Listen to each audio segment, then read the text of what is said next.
Welcome back. Red clay in Rome means Rafa and records. Last year, winning a tournament record 9th title. He is the two-time defending champ, and he was asked how he feels heading into his first tournament since February.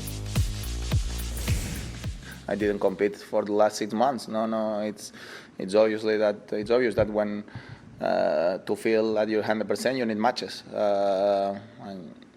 But here I am. I arrived with plenty of time to try to have the right practices. That's what I am doing. I'm excited about coming back to the competition. The first goal, go on court, feel myself competitive, and then I will see how I feel and what kind of goals I can look for.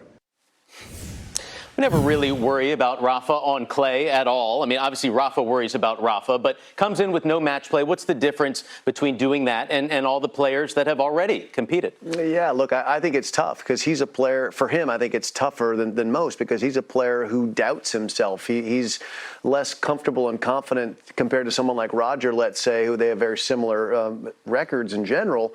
Roger just comes out and trusts that things are going to work out for him. Or Rafa really feels like he needs the reps. He feels like he needs the match wins, and he questions whether he's good enough, which is crazy to the rest of us, but that's the way he operates. So on clay, he's going to have time to problem solve. He's up a break when he goes out on the court against pretty much anyone, just mentally. So that will help him, but it's going to take him a few matches before he starts to feel the way that the rest of us feel about him on that surface would be my guess as to how this plays out.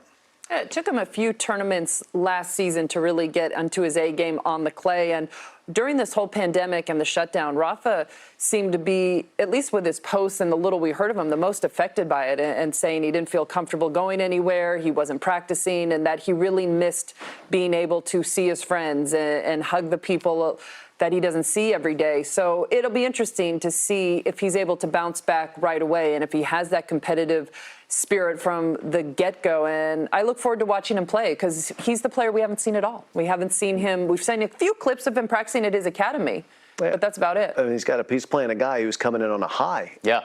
Pablo Carreño boosted semifinalist at the U.S. Open first match. Who has a lot of matches under. So that can feel awkward too, but I suspect Rafa will be okay. All right, well, Rafa, no need for a wild card at Roland Garros. So basically owns the entire place. But those who do Roland Garros saying who's going to get a wild card? On the men's side, they're giving three-time major champion Andy Murray a wild card. Yeah, that's awfully nice for Murray. Again, you would think in some cases they would want to favor the French players, which they do for the most part, but they saved one for Andy.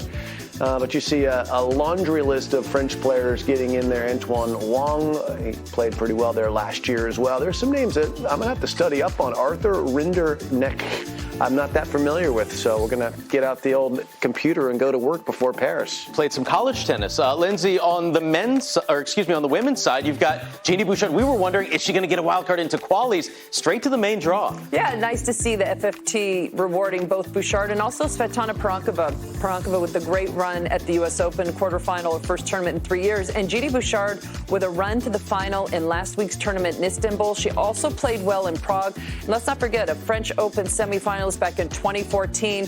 As Jim said, the other 6, all French ladies. Normally we see some reciprocal wild cards with Tennis Australia and the USTA. And once the pandemic hit, all the Grand Slams said, okay, not right now. Some players don't want to travel. But I like how the French did that. I'm really happy they rewarded Parankova and Bouchard for their great play. And all the qualies wildcards going to French players as well.